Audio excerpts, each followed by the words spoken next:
and we're in the final home stretch, I guess, of the NHL season. It's been very exciting. As a Ranger fan, your mood is probably a little bit more down in the beginning of the year. I know mine was, but lately they've definitely picked it up. Coach Quinn did have COVID. He was gone for 6 games, and when that happened, of course, the Rangers won 4-2. Since that time, they've seemed to kind of picked up some steam, but they were really far behind, Dave. And we talk about competitive divisions. I look at the league, and obviously we have the reorganization for this year only, and we have the Canadian division. But you look around, and I can't think of a more competitive division in terms of top 4 teams than the East right now. Because the Rangers, and this is what's so mind-boggling to me, Dave, is the Rangers. They're 7-2-1 the last 10 games. They actually have one of the best goals. They have the 6th best goals differential in the National Hockey League, and they're still 4 points behind Boston. With Boston 2 games in hand for that Final Four seed. And Boston's a great team. I mean they are a very exciting team. A couple of years off a Stanley Cup final appearance. They're always considered one of the favorites. They're 4th in a division. That just they're a solid team. That I'll put it this way, Dave. If Boston wins the Stanley Cup final, I would not be surprised. That's me. That's how good the that Eastern Division is. And so the Rangers right now, you've just seen how many goals they've scored in the last 10 or so games. Mika Zibanejad is actually leading the team right now with 20 goals, if you can believe it, after the slow start he had. And yeah, do the Rangers really have a decent chance to catch Boston, or even I guess the Islanders would be the other team that they probably could catch? But as much good as they've done, what kind of shot do you actually give the Rangers to catch them? Great shot. Really? Yeah, dude, they have 2 against the Islanders and 2 against the Bruins. It's in their hands. It is in their hands. Now, it's absolutely possible. They shouldn't lose any of the other ones.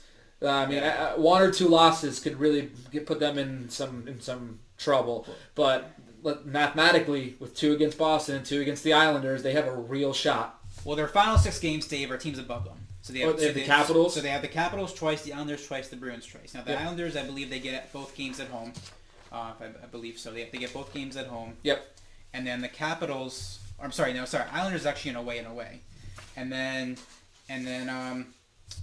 they get 2 games at home against Washington, 2 games at Boston. Let me just tell you this: we sweep the Islanders this weekend. Mm-hmm.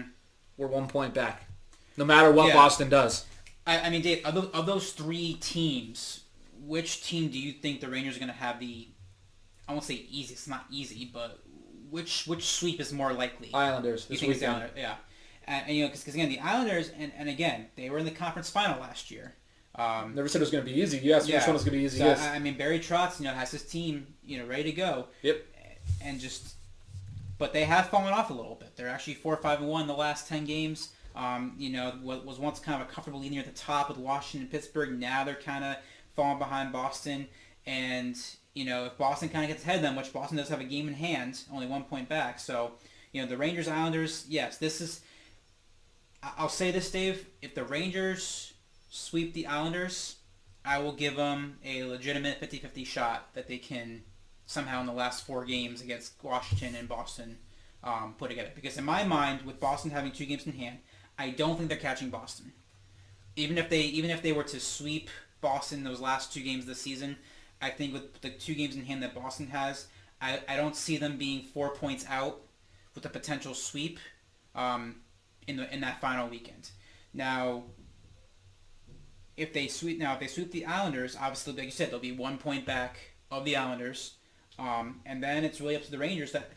I say, if they can go 3-1, if they can somehow maybe sweep Washington, which they've actually been very well against Washington this year. Yep. And if they can just maybe split against Boston, because both games are in Boston, and it's hard enough to win 1 game in Boston, let alone 2 in a row. But if they can, somehow put together 4 wins against the Islanders and Caps, and maybe sweep the Boston, to me, that's the only path that I see them sneaking in. I don't see Pittsburgh falling off. Obviously, I think Washington's too far ahead, but that's my path for the Rangers. So it's you're giving a pretty good shot right here, Dave, that they can run off against top 3 teams in the division to make the playoffs. I say, well, let's see where we are after this weekend. Well, of course, because if they can sweep the Islanders somehow, which Islanders give them fits, Dave. I mean they give them fits. They definitely, even when the Islanders were not good, they still managed to give the Rangers fits when the Rangers were good. So sure. It's hard to flip the script here and say the Rangers can go in and take 4 points. My overall point was that it's in their hands. It's in their no. It's theirs to win or lose. Dave. It's mathematically it's in their hands. If they win all 6 games, which they're in the playoffs. Not saying things can't happen like that, but there is a lot of parity in NHL. It's very hard. If they were somehow to win 5 of their next 6 games, I think they're in. 4-2. Things have to happen because of 4-2 is sketchy. Anything less than that, I think we'll just kind of wrap it up right there. But to say, like you said in the beginning, to wrap this up though with NHL, to say that we're even having a discussion about playoffs for the New York Rangers is a feat in and of itself.